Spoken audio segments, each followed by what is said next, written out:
जय श्री कृष्णा, राधे राधे। कार्तिक मास महात्म्य 11वां अध्याय सुनेंगे आज। इस अध्याय में हम महर्षि सूत जी के द्वारा जलंधर का जन्म और वृंदा से विवाह इस कथा को सुनेंगे। तो आइए सर्वप्रथम भगवान का स्मरण करते हुए सब बोलिए विष्णु भगवान की जय। ओम नमो भगवते वासुदेवाय। शौनक ऋषि श्री सूत जी से बोले कि हे सूत जी, कृपा करके अब आप तुलसी का पूर्व जन्म वृतांत हमें बतलाइए। तब सूत जी उन सबसे बोले कि हे ऋषियों, जो प्रश्न तुमने किया है यही प्रश्न एक समय राजा पृथु ने नारद जी से किया था। तब नारद जी ने राजा पृथु को जो कुछ बताया था वही मैं तुमसे कहता हूँ। नारद जी बोले कि हे राजन, एक समय देवराज इंद्र देवताओं के साथ भगवान शिव के पास दर्शन के लिए गए। जब वे कैलाश पर पहुंचे तो उन्होंने एक बड़े ही विकराल और भयंकर आंखों वाले पुरुष को देखा।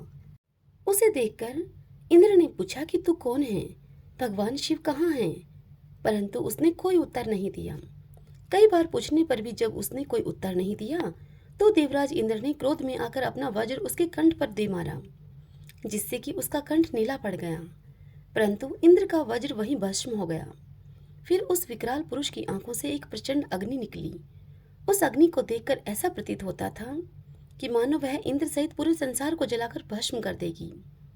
यह कौतुक देखकर देवगुरु बृहस्पति समझ गए कि यह भगवान शिव की ही लीला है। अतः उन्होंने इंद्र को तुरंत ही दंडाकार झुकाया और स्वयं हाथ जोड़कर भगवान शिव की स्तुति करने लगे और कहा कि हे देवादिदेव महादेव, हे त्रिपुरासुर और अकासुर का नाश करने वाले, यज्ञ का फल देने वाले त्रिपुरारी, आपको नमस्कार है, आपको बारंबार नमस्कार है।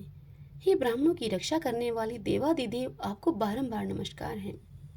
नारद जी बोले कि हे महाराज पृथु, इस प्रकार बृहस्पति जी की विनती को सुनकर महादेव जी समस्त ब्रह्मांड को भस्म कर देने को आतुर उस अग्नि को स्थिर कर दिया और कहने लगे कि हे देवताओं, तुम वर मांगो, मैं तुम्हारी स्तुति को सुनकर अति प्रसन्न हूँ। मैं इंद्र को जीवन दान देता हूँ और हे बृहस्पति जी, आज से तुम्हारा नाम भी जीव होगा। बृहस्पति जी कहने लगे कि हे महादेव, यदि आप प्रसन्न हैं तो इंद्र की रक्षा कीजिए और संसार को दग्ध कर देने वाली इस अग्नि को जो आपके नेत्रों से उत्पन्न हुई है उसको आप शांत कीजिए। यह सुनकर शिव बोले कि हे बृहस्पति जी, नेत्र से उत्पन्न यह अग्नि वापस नहीं हो सकती, अतः अब हम इसे दूर फेंक देते हैं। ऐसा कहकर भगवान शिव ने उस अग्नि को हाथ में लेकर दूर समुद्र की ओर फेंक दिया। वह गंगा सागर में जाकर गिरी और एक बालक रूप होकर वह रुदन करने लगी। उसके रुदन की आवाज इतनी तीव्र थी कि पृथ्वी भी कांपने लगी। अब सब लोग बहरे हो गए। ऐसा भयंकर नाद सुनकर नारद जी वहां पर आए और समुद्र की गोद में एक बालक को देखकर आश्चर्य से भर उठे। तभी समुद्र ने उपस्थित होकर उनका अभिवादन किया। ब्रह्मा जी ने आश्चर्य से पूछा कि यह बालक किसका है।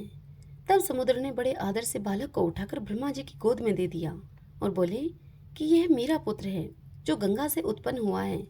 अब आप ही इसके जात कर्म कराइए। ब्रह्मा जी की गोद में जाते ही उस बालक ने ब्रह्मा जी की दाढ़ी पकड़कर उमेट दी। इससे ब्रह्मा जी को अत्यधिक पीड़ा हुई और उनकी आंखों से आंसू आ गए।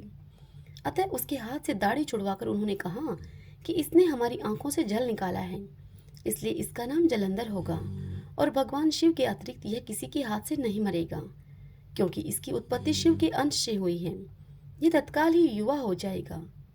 ब्रह्मा जी के ऐसे वचन सुनकर वह बालक तुरंत युवा हो गया। तब ब्रह्मा जी ने दैत्य गुरु शुक्राचार्य को बुलाकर उसका राज्याभिषेक करवाया और फिर अंतर्ध्यान हो गए। इसके बाद समुद्र ने काल नेमी की कन्या वृंदा के साथ उसका विवाह कर दिया। वृंदा अति पवित्र और अत्यंत सुंदर थी। परम सुंदरी वृंदा के साथ विवाह करके जलंधर प्रसन्नता पूर्वक अपने दिन व्यतीत करने लगा। वृंदा उसकी हृदय से सेवा करती और सदा उसके सुख का ध्यान रखती थी। वह पतिव्रता नारी थी। जब भी जलंधर घर में आता तो वृंदा सदा प्यार से उन्हें भोजन करवाती और अपने हाथों से पंखा चलती थी। उसे पाद अर्घ और आचमन अर्पण करती वृंदा। वह अपने पति को नारायण समझकर उसकी सेवा किया करती थी। श्रीमन नारायण नारायण हरि हरि, भजमन नारायण नारायण हरि हरि।